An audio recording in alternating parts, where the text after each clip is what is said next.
Here's the thing. I'm gonna need Joe Biden not to blow it. All right. So maybe I'm missing something, but I'm gonna put it all out. Okay. When Joe Biden got elected president of the United States, many of us believed in an aggressive agenda to transform the narrative of this nation. We voted for him. We know that Joe Biden is not a true progressive, but he definitely campaigned on some progressive highlights. He said it was necessary to increase the minimum wage to $15 an hour. At a debate, he said, especially for those who are frontline workers, those that are essential workers. Here's the thing. If you call them essential workers, make sure they get essential pay. Okay. It's only March and we've seen significant compromise. Now, I'm rooting for my dear brother, Joe Biden, and my dear sister, Vice President Kamala Harris. President Biden does have a tough road to climb. We get that. All right. You got the slimmest of majorities in the U.S. Senate. You only can get 51 on a good day because of how it's set up. Now, here's the reality of the numbers. Okay. 53% of Americans are for raising the minimum wage, to $15 an hour. Minimum wage, $15 an hour. 53% of Americans. That's important to remember. Over 80% of Americans are for raising the minimum wage at some level. 95% of Americans, according to Forbes, are for criminal justice reform. Here's the reality of both of those massive social policy changes in the United States of America. You can't get a damn thing done without 60 votes in the U.S. Senate. Now, when Joe Biden was running for president, when we had Senate runoffs in Georgia, everybody said, the Democratic Party said, give us Ossoff, give us Warnock. That gives us the 50 votes that we need. We can get some things done. What happened in the state of Georgia? Not only did we give you Joe Biden in Georgia, we also gave you Ossoff. We gave you Warnock. We gave you everything you said you needed to make sure that significant transformation took place in these United States of America. We didn't talk about the filibuster. The filibuster was always a reality, but there's a way to get rid of it. The filibuster is there. So let's go to the filibuster, because without eliminating the filibuster, you got a problem.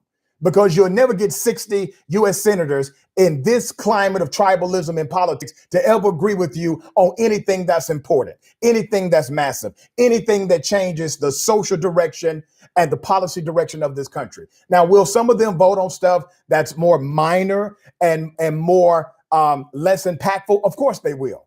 But we're talking about a major transition in how we do business in these United States of America.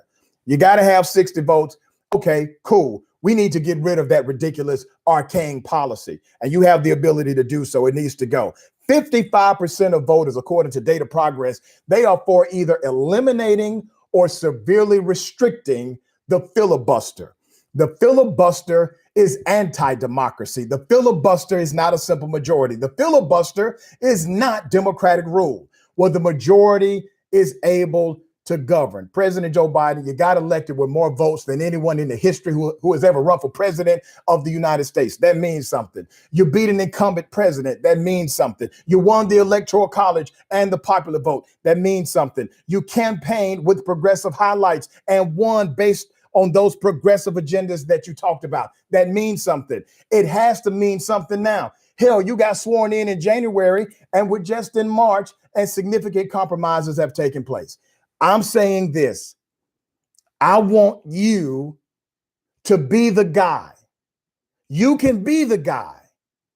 If you don't be the guy, you will lose the Senate. You will lose the midterms in the House. You will lose them. And you will then demotivate the countless numbers of progressives, Democrats, Black people, brown people, young people, moderates who voted for you because they believe the country should fundamentally go in a new direction. Let me go over the numbers again. 53% of Americans are for increasing the minimum wage to $15 an hour. Over 80% of Americans are for increasing the minimum wage at some level. 95% of Americans are for criminal justice reform on some level. 55% of voters are for restricting or eliminating the filibuster. The numbers are on your side in every category. And you're telling me that two Democrats who are Democrat in name only are stopping progress. Here's what I say.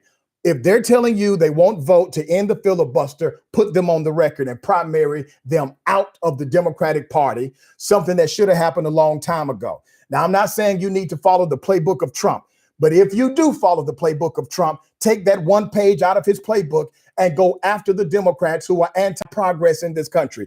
Do you know how many poor people could benefit from $15 an hour minimum wage? Do you know how many Black and brown communities depended on you to make sure that this legislation passed? Do you know how many voters who believed in progress, as we call ourselves progressives, said, if we get these people in, they would transform this nation into a better nation? You have the numbers, you have the mandate, you have the authority. Two Democratic U.S. senators should not be able to stop the progress of millions of individuals who believe in forward movement of this nation. This is not the time to be bipartisan for the sake of being bipartisan. And I know there was a time in American culture, political culture, that saying bipartisan was a positive thing. Donald Trump completely eliminated that reality. Being bipartisan for the sake of bipartisanship is not a good thing. It's the idea behind it. There was a time when bipartisan legislation meant that it was good legislation for everybody, that it was common sense legislation. And now bipartisan means compromise, but it means significant compromise. They're not even having the same conversation, President Biden. Look at what happened at CPAC. CPAC, they renamed it TPAC for Donald Trump's party. You know what they didn't talk about at TPAC? They didn't talk about higher education reform, criminal justice reform, the George Floyd Criminal Reform Act. They didn't talk about these things because it's not part of the conversation.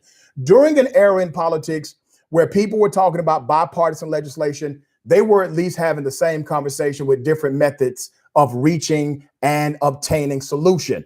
They're not even having the same conversation anymore. The conversations are completely and vastly different. Why is that important? How can you reach an agreement with a man or a woman who's not even having the same conversation that you're having?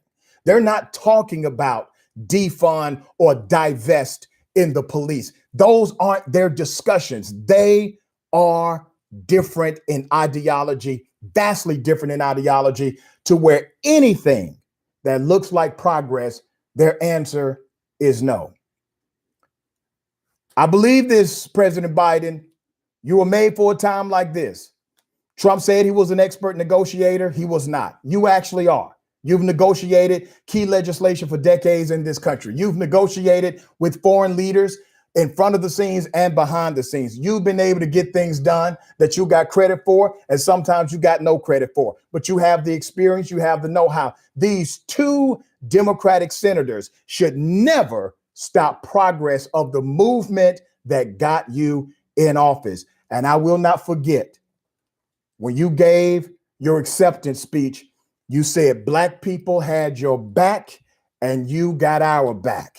It is time, Joe Biden, to show that you will deliver.